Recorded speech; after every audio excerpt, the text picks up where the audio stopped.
Dans cette vidéo, j'aimerais aborder le point 4 du polycopier, la distance d'un point à une droite. Et j'aimerais pour ce faire, faire tout d'abord un tout petit rappel sur comment on calculait la distance d'un point à une droite en première année.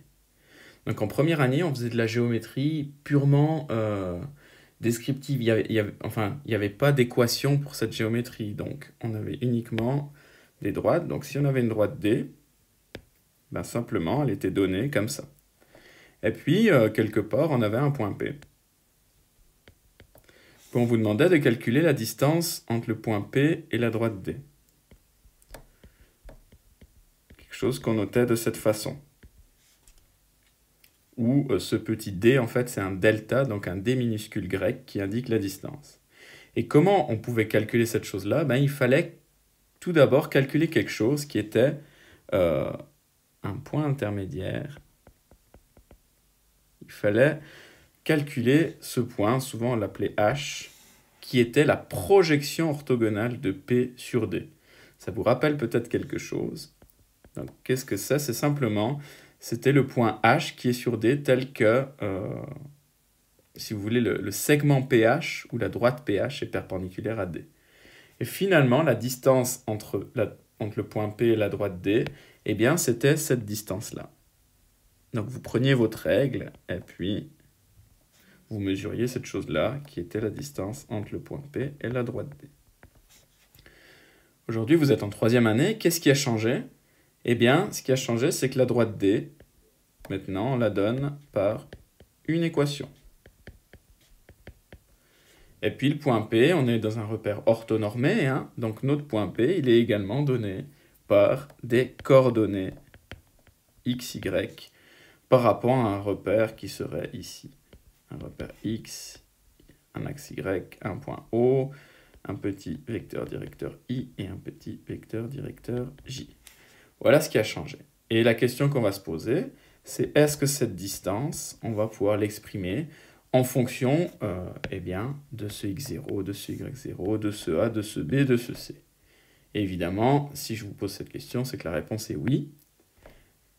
Et c'est ce qu'on va faire maintenant. Donc, comme je vous l'ai dit, on définit un point par ses coordonnées et une droite par son équation cartésienne implicite. Donc vous avez cette droite sur un croquis, hein, elle est là. Là on a notre droite D. Et notre point P, il est là. Voilà. On appelle distance d'un point P à la droite D la norme du vecteur PH.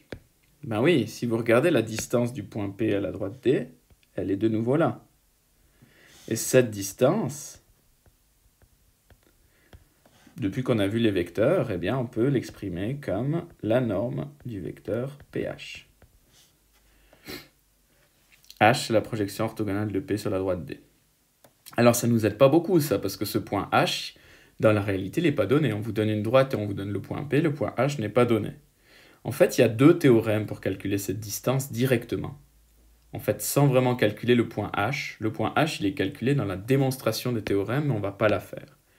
Donc, il y a un tout premier théorème qui dit que si on a une droite D qui passe par un point A, qui a un vecteur normal n, donc la droite D a un vecteur normal n, regardez, le vecteur normal sur le petit croquis, il est là.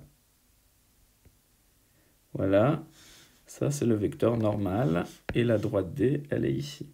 Vous voyez bien que c'est perpendiculaire. Et vous avez encore P à un point du plan, je reviens, hein.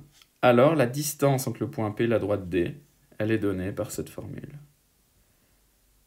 Donc ça, c'est une formule qui, sauf erreur, est dans votre formulaire étable.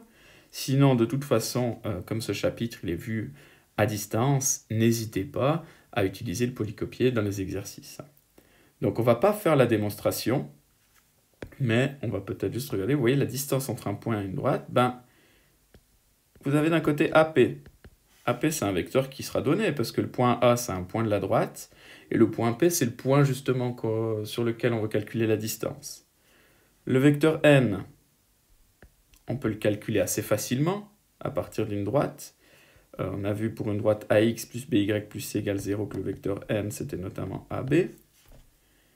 Et donc, la norme du vecteur N, On peut aussi la calculer, hein. La norme, souvenez-vous, c'est la racine carrée des composantes.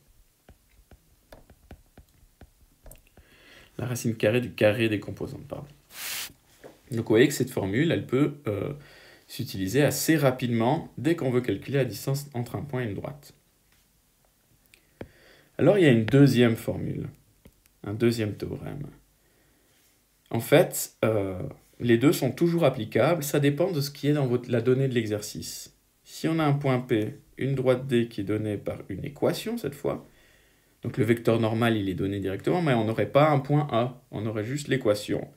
Eh bien, vous pouvez également calculer la distance du point à la droite directement à l'aide de cette formule. Le passage d'une formule à l'autre est très facile, hein. On ne va pas le faire non plus. Je n'ai pas jugé vraiment utile de faire les démonstrations de ces deux théorèmes, mais vraiment ces deux formules, il faut savoir jongler avec. Et lorsqu'on vous demande de calculer une distance entre un point et une droite, toujours avoir en tête ces deux formules et regarder celle que vous préférez dans quel cas. Donc, petite remarque également, vous voyez que ici et ici, il y a une valeur absolue.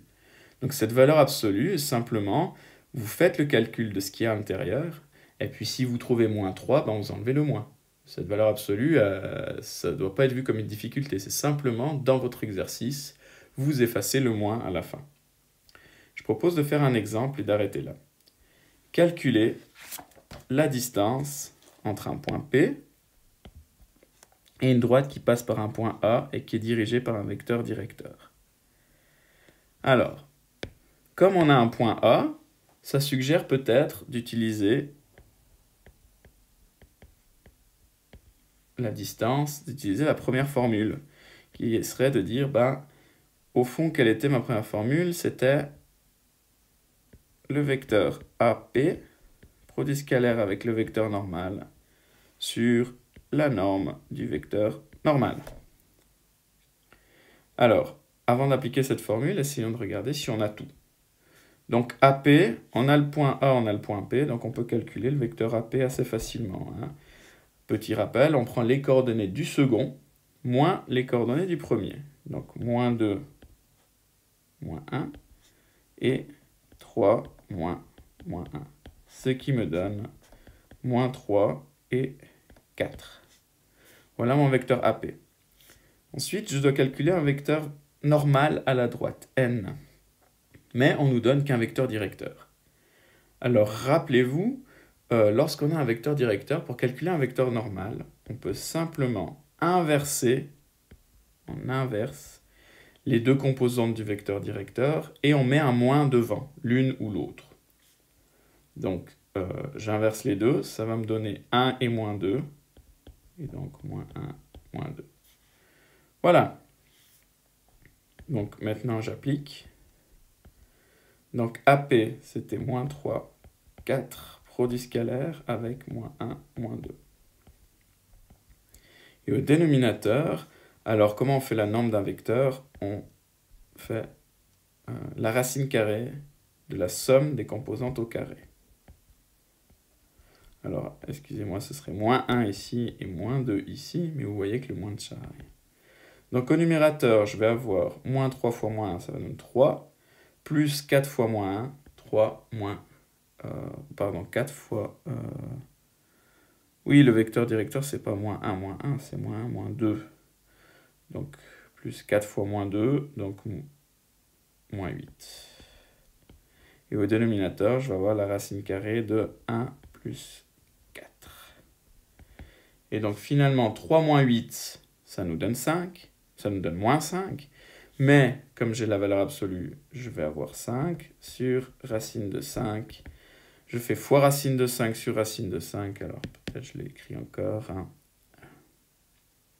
en rouge pour éviter d'avoir une racine au dénominateur. Et ça nous donne 5 racines de 5 sur 5. Donc, racine de 5. Voilà, on a calculé la distance entre un point et une droite. Et vous voyez que si on l'avait fait à la règle, on aurait trouvé racine de 5 cm, peut-être si on était sur une grille qui était délimitée l'unité en centimètres. Et on n'aurait pas vraiment vu que c'était racine de 5. Hein. On aurait vu un nombre à virgule. Donc là, cette technique permet vraiment d'avoir un nombre. Vous aurez à le faire d'autres dans les exercices.